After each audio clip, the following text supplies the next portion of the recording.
Assalamualaikum warahmatullahi wabarakatuh. Saya Nur Aziza dengan nomor NIM 4521024 dari program studi Akidah dan Filsafat Islam semester 2. Saya akan menjelaskan mengenai filsafat Epikuros. Epikuros adalah seorang filsuf Yunani kuno yang mendirikan mazhab bernama Epikureanisme.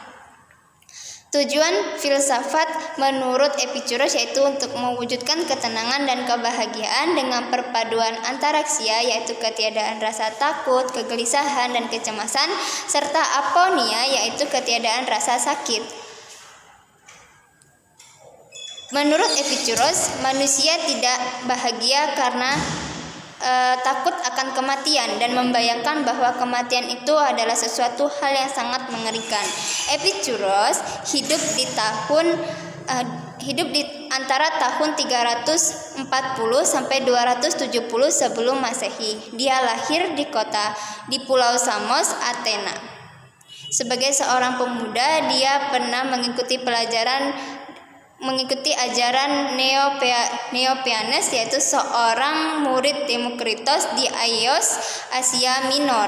Pada tahun 311 ia mengajar filsafat di kota Mytilene. Kemudian pada tahun 306 sebelum Masehi dia kembali ke Athena dan membangun sekolah filsafat di sana. Untuk ajaran Epikuros mengajarkan mengenai kononik, yaitu logika, yaitu sebuah proses pengenalan untuk menuju sebuah kebenaran. Sama dengan kaum Stoiks, dia mengajarkan bahwa yang hanya dengan pengenalan indrawi kita akan mencapai sebuah kebenaran. Kesalahan atau kekeliruan muncul jika kita mulai berpikir. Artinya, jika mengungkapkan pendapat atau pendirian mengenai data-data indriawi, kita akan mendapati sebuah pengamatan indriawi suatu evidensi atau data-data dari pengamatan tersebut. Selanjutnya fisika. Untuk ajaran fisika, Epikuros hendak mengeluarkan manusia atau memberi pelajaran kepada manusia untuk lepas dari kepercayaan akan dewa-dewa. Jika manusia hidup, maka jiwa itu akan ada. Jiwa manusia tidak akan hidup sesudah mati, tidak pula akan mengalami penderitaan di tanah maupun langit.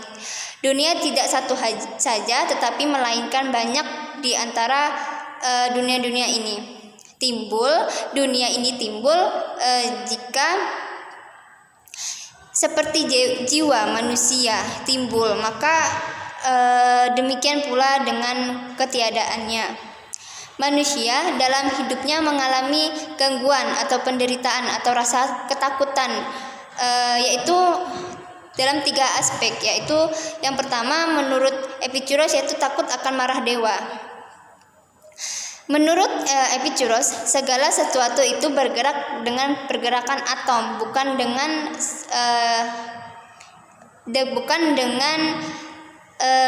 pergerakan dari dewa atau tindakan dari dewa.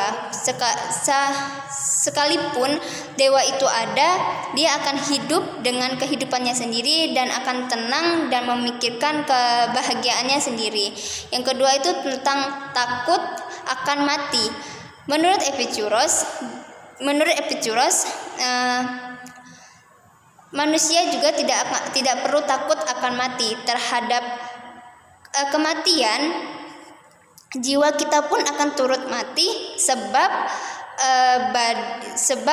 tanpa badan tak ada jiwa, hidup tak ada lagi lanjutan bagi manusia. Mati malah melepas manusia dari sakit dan sengsara yang ada di dunia ini.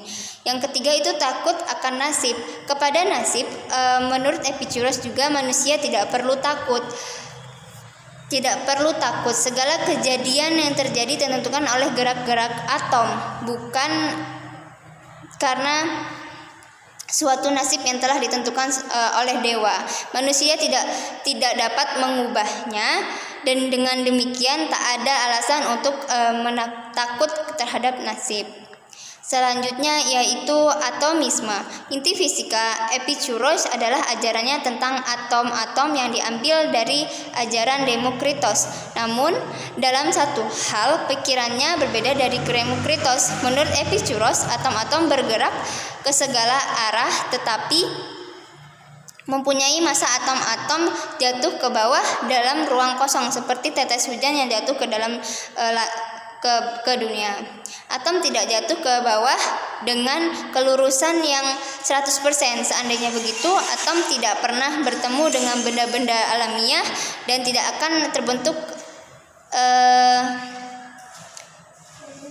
terbentuk sebuah kejadian yang ada di alam ini. Selanjutnya tentang etika. Dari ajaran etika Epicurus melihat kesenangan dan kenikmatan adalah tujuan atau ideal tertinggi dari manusia. Manusia bertujuan untuk mendapatkan kehidupan yang senang dengan kenikmatan yang ada. Itu adalah sebagai tujuan utama kehidupan manusia, itu menurut Epicurus. Yang kelima yaitu materialisme. Materialisme adalah berasal dari kata materi dan isme. Materi dapat berupa sebagai bahan, benda, dan segala sesuatu yang nampak. Materialisme adalah pandangan hidup yang menjadi dasar segala sesuatu yang termasuk ke dalam kehidupan manusia di dalam alam semesta kebendaan semata, dengan mengesampingkan segala sesuatu yang mengatasi atau dalam alam indera. Epicurus juga menganut materialisme seperti Demokritos. Ia mengajarkan bahwa satu-satunya yang ada adalah atom dan kekosongan. Kekosongan ada di tempat yang tidak ada atom. Epicurus dan pengikutnya percaya bahwa atom dan kekosongan itu tidak terbatas, sehingga alam semesta juga tidak terbatas. Mungkin hanya itu yang bisa saya sampaikan. Lebih dan kurangnya saya mohon maaf. Wabillahi taufiq wal hidayah. Wassalamualaikum warahmatullahi wabarakatuh.